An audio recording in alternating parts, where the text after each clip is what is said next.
Ghana made the headlines, but Kenya's making moves. Every few months, someone online calls Kenya the next Mecca for the African diaspora. And it sounds exciting, right? But what does that really mean?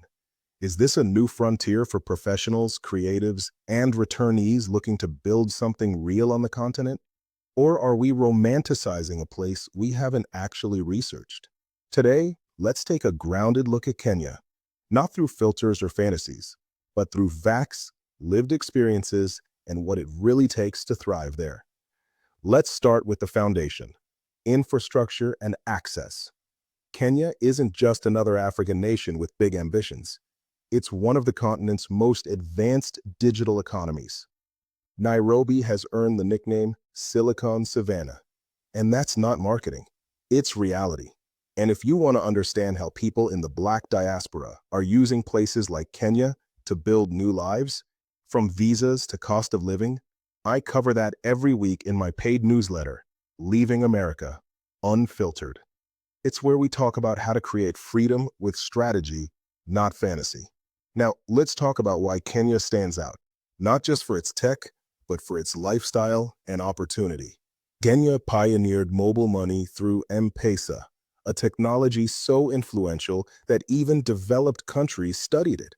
More than 90% of Kenyan adults use it to pay bills, transfer money, and even buy groceries. That level of digital literacy makes the country stand out. It means the systems are already in place for innovation, for startups, for freelancers, and for remote professionals to thrive.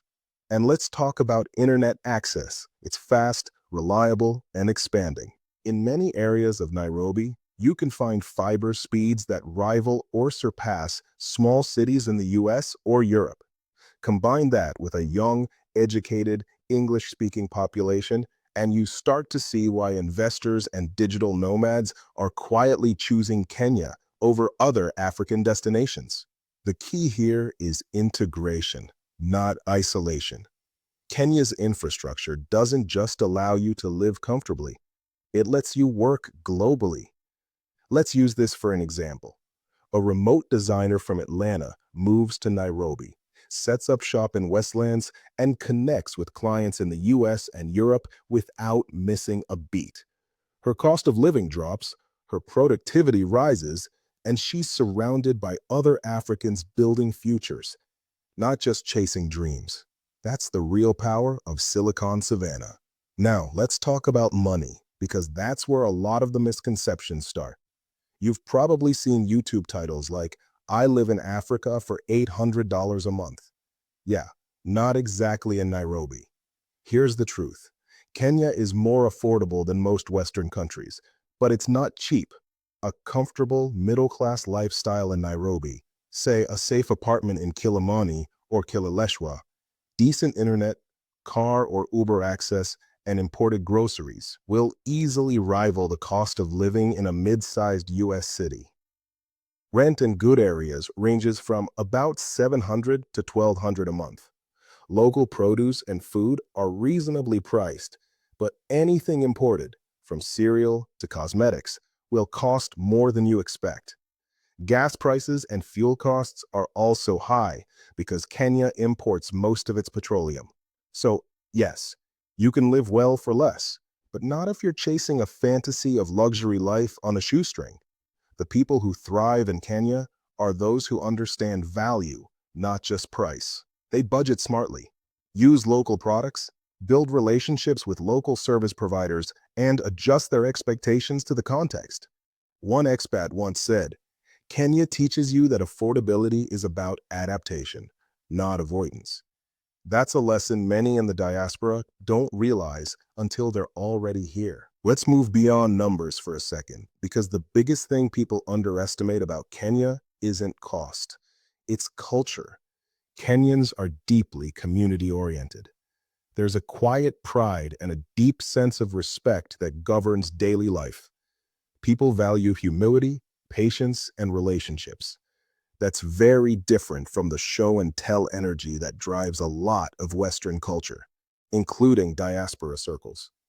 In Kenya, being flashy doesn't impress people. What earns respect is consistency, contribution, and how you treat others. If you come with that mindset, you'll find a warm, generous, and incredibly creative community waiting for you. The Nairobi creative scene is one of the most vibrant in Africa. From photographers to fashion designers to filmmakers, the energy is real.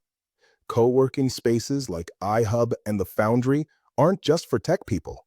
They've become social and creative melting pots. And it's not just Americans here. The Kenyan diaspora includes Brits, Caribbeans, South Africans, Nigerians, Ethiopians. It's a continental crossroads. That diversity adds richness. But it also means you'll need cultural flexibility. Here's what that looks like in practice. Instead of showing up expecting African paradise, show up ready to learn, to listen, to adapt. Because Kenya isn't trying to be a version of the West. It's building its own future, its own rhythm. Now, let's get real about safety and stability, the part most people tiptoe around. Kenya is one of East Africa's most stable countries, politically and economically. It's a regional powerhouse, not perfect, but resilient. Nairobi is safer than many imagine, especially in well-known neighborhoods. But petty theft and scams exist. If you're careless with your phone on a busy street, it can disappear. If you flash cash, you might attract the wrong kind of attention. It's not paranoia, it's preparation. Kenya rewards awareness, not fear. Most long-term expats learn the rhythms quickly. Which areas to move around freely, which times to avoid crowded transport, how to handle police checkpoints, and how to respect local laws. On the upside, Kenya has a solid and growing healthcare sector, reliable private hospitals, and improved banking systems. You can open bank accounts, transfer funds internationally, and use mobile banking easily, something that can be a nightmare in other African countries. Corruption exists, yes. Bureaucracy can be slow, but compared to West African bureaucratic systems, many expats describe Kenya as smoother, more digitalized, and easier to navigate with time and patience. And politically, Kenya's democracy is maturing. The 2022 elections were a major test. Peaceful transition of power, functional institutions, and a public that's increasingly engaged and informed. That says a lot about where the country's heading. Now let's talk about something most people overlook, staying long-term. Kenya doesn't have a diaspora visa or symbolic invitation program like Ghana's Year of Return. Instead, it runs on practical systems, work permits, investor permits, and dependent visas. Class D permits are for employment.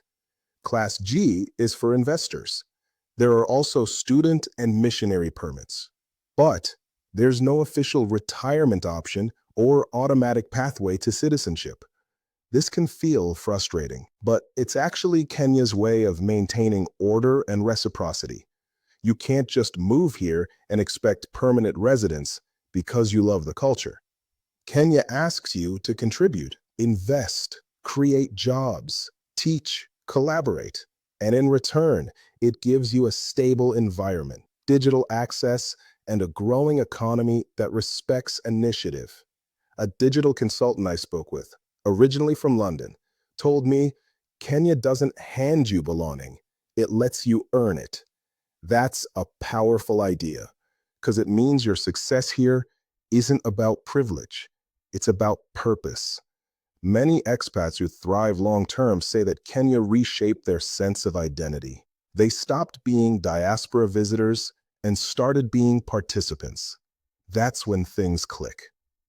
Now zoom out for a second. Why does this conversation even matter? Because for decades, the global narrative around Africa has been driven by extremes, either struggle or spectacle. But Kenya doesn't fit neatly into either. It's not trying to be a tourist fantasy or a Western replica. It's carving out a middle ground, modern, African, connected, and confident. That's why the country is attracting a different kind of diaspora, one that's not just searching for belonging, but for balance. You've got digital nomads running tech businesses out of Westlands, returnees from Toronto opening sustainable farms in Naivasha, and creatives from the Caribbean hosting wellness retreats on the coast. They're not chasing escape, they're building ecosystems. And that shift from escape to ecosystem is what makes Kenya so important in this moment. So, is Kenya the new Mecca for the diaspora? Maybe, but Mecca isn't just a place, it's a mindset. If you're coming to Kenya expecting easy comfort, you'll probably leave frustrated. If you're coming ready to grow, adapt, and build, you'll find a country that challenges you and rewards you in equal measure. Kenya offers opportunity, but it demands discipline. It gives you freedom, but expects responsibility. And it will absolutely teach you patience, humility, and perspective.